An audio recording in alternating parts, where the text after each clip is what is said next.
అందరికీ నమస్కారం. Welcome back to our channel విజేత స్టడీ సర్కిల్. ఈరోజు మనం ఈ వీడియోలో ఆంధ్రప్రదేశ్ ఉద్యోగులు మరియు పెన్షనర్ల సెప్టెంబర్ జీతంలో ఒకరోజు జీతాన్ని సీఎం రిలీఫ్ ఫండ్కి జమ చేస్తున్నారు.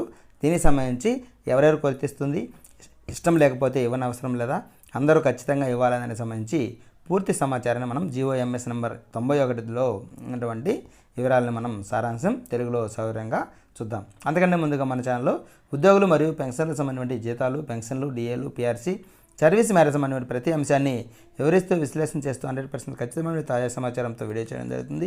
అలాంటి వీడియోస్ కావాలనుకుంటే మన ఛానల్ సబ్స్క్రైబ్ చేసుకొని ఫాలో అవ్వండి. ఈ ఆలస్యం చేయకుండా మన వీడియోలోకి వెళ్దాం. ఇక్కడ మనం సబ్జెక్టు గమనించినట్లయితే సీఎం రిలీఫ్ ఫండ్కి సంబంధించినటువంటి అంశం, అలాగే ఏ అసోసియేషన్స్, ఎంప్లాయీస్ మరియు పెన్షనర్స్ అసోసియేషన్స్ వారు ఇచ్చినటువంటి రిప్రజెంటేటివ్ ఆధారంగా తీసుకున్నటువంటి నిర్ణయం సీఎం రిలీఫ్ ఫండ్కి సైక్లోన్ ఫ్లడ్ కింద ఈ ఒక రోజు జీతం అనేది కట్ చేయడం జరుగుతుంది. ఇది మనకి ఒక సబ్జెక్టు. అలాగే జీఓఎంఎస్ నెంబర్ 91 17/9/2024 విడుదల చేయడం జరిగింది. ఇక్కడ మనకు మొదటగా ఒక 8 లెటర్స్ని ఇక్కడ మెన్షన్ చేస్తున్నారు. ఇవి వివిధ అసోసియేషన్స్ వారు ఇచ్చినటువంటి లెటర్స్ నెంబర్స్, వారి డేట్లు ఇక్కడ మెన్షన్ చేస్తున్నారు.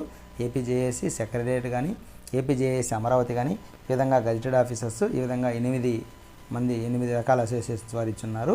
ఈ విజయవాడ ఫ్లడ్ రిలీఫ్ కోసం దానికి సంబంధించి ఈ జీతంలో ఒకరోజు జీతాన్ని కట్ చేయమని ఇక్కడ మొదటి పారాగ్రాఫ్లో మెన్షన్ చేశారు. ఇక్కడ మనకు సెకండ్ పారాగ్రాఫ్ గమనించినట్లయితే ఈ అన్నిటినీ కేర్ఫుల్గా గవర్నమెంట్ పరిశీలించిన తర్వాత అక్టోబర్ 1వ తేదీన మనకి చెల్లించేటువంటి సెప్టెంబర్ జీతంలో ఒకరోజు శాలరీ కానీ, పెన్షన్ కానీ, హానరేరియం కానీ, ఎవరైతే ఉద్యోగులకి శాలరీ, పెన్షనర్స్కి పెన్షన్, ఎవరైతే హానరేరియం వస్తుందో వారి యొక్క హానరేరియంని కట్ చేసిన దానికి సంబంధించి సీఎం రిలీఫ్ ఫండ్లో జమ చేయాలని మనకి రెండవ పారాగ్రాఫ్లో ఇచ్చున్నారు. అయితే ఈ రెండవ పారాగ్రాఫ్లో 3 పాయింట్ని ఇక్కడ సపరేట్గా మెన్షన్ చేశారు. మొదటిది వచ్చేసి 1 డే బేసిక్ పే వచ్చేసి అన్ని రకాల ఉద్యోగులు మరియు పెన్షనర్స్కి ఒకరోజు బేసిక్ని, అదే గవర్నమెంట్ ప్రభుత్వంలో పనిచేసేవారు కానీ, సొసైటీస్లో పనిచేస్తున్నవారు కానీ, కార్పొరేషన్లో కానీ, యూనివర్సిటీ కానీ, లోకల్ బాడీస్లో స్థానిక సంస్థల్లో పనిచేస్తున్నటువంటి వారందరికి కూడా వర్తిస్తుంది. ఇది ఒక పాయింట్లో, సెకండ్ పాయింట్లో మెన్షన్ చేసిన వారికి ఇది వర్తించదు. ఎందుకంటే వారికి 2 రోజులు జమ చేయడం జరుగుతుంది. ఇది వచ్చేసి ఎక్సైజ్ అండ్ ప్రొహిబిషన్ డిపార్ట్మెంట్ వారికి 2 రోజులు బేసిక్ పేని ఎగ్జామ్షన్ చేస్తారు కాబట్టి వారిని ఇక్కడ రెండవ పాయింట్ కింద స్పెషల్గా చూపించారు. అలాగే సర్పంచ్, ఎంపీటీసీ, జడ్పీటీసీకి శాలరీ రాదు, వారికి హానరేరియం వస్తుంది, గౌరవ వేతనం వస్తుంది కాబట్టి ఆ 1 నెల గౌరవ వేతనాన్ని మెన్షన్ చేయడం ఇక్కడ జరిగింది. ఇక్కడ 3వ పారాగ్రాఫ్ చూసినట్లయితే ఈ డీడీఓలందరికీ కూడా మనకి హెడ్ ఆఫ్ ది హెచ్ఓడీలకి, డీడీఓలకి వీళ్ళందరూ కూడా మెన్షన్ చేయడం జరిగింది. మనకి సెప్టెంబర్ పెన్షన్ లేదా జీతం లేదా హానరేరియం అది అక్టోబర్ 1న చెల్లించే దాంట్లో ఇది డిడక్ట్ చేయాలి అని ఇక్కడ హెడ్ ఆఫ్ అకౌంట్స్ కూడా మనకి మెన్షన్ చేయడం జరిగింది. ఎటువంటి డీవియేషన్ లేకుండా ఇవి అమౌంట్లన్నీ కూడా దానికి జమ కావాలని ఇక్కడ మనకి థర్డ్ పాయింట్లు మెన్షన్ చేశారు.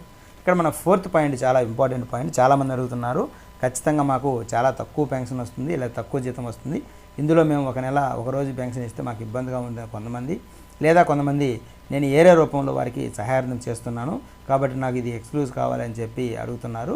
అయితే ఇక్కడ మనకు 4th పారాగ్రాఫ్లో క్లియర్గా మెన్షన్ చేస్తున్నారు, ఎవరైనా ఉద్యోగులు కానీ, పెన్షనర్స్ కానీ వారికి వేరే రూపంలో వాళ్ళకి సహాయం చేయాలని తలస్తే లేదా వాళ్ళకి ఇబ్బందిగా అనిపిస్తే ఖచ్చితంగా మమ్మల్ని ఈ 1 డే బేసిక్ ఎగ్జామ్షన్ నుంచి మనకి రిలీఫ్ ఇవ్వమని చెప్పి మనం ఒక లెటర్ డీడీఓ గారికి ఇచ్చినట్లయితే, ఎవరైతే ఎస్టీఓ, ఎవరైతే పెన్షనర్స్ ఉన్నారో వారు ఎస్టీఓకి కానీ, డీటీఓకి కానీ ఇవ్వచ్చు.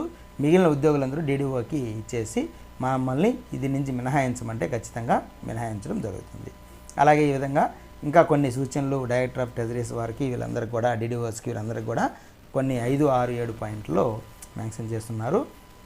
ఈ విధంగా ఇది ఎవరెవరికి ఈ కాపీ చేరుతుందని కూడా ఇస్తున్నారు. డీడీఓస్ అందరికి కూడా, అలాగే అందరూ డిస్ట్రిక్ట్ కలెక్టర్స్, అలాగే హెడ్ ఆఫ్ ది డిపార్ట్మెంట్స్ వారికి, అలాగే సెక్రటరియట్లో ఉన్నటువంటి వారికి వీరందరికీ కూడా వర్తిస్తుంది.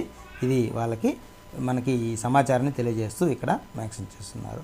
ఇది ఈ జీవోలో ఉన్నటువంటి సారాంశం. కాబట్టి ఎవరైనా రిలీఫ్ కావాలంటే వారు లెటర్ ఇవ్వాలి.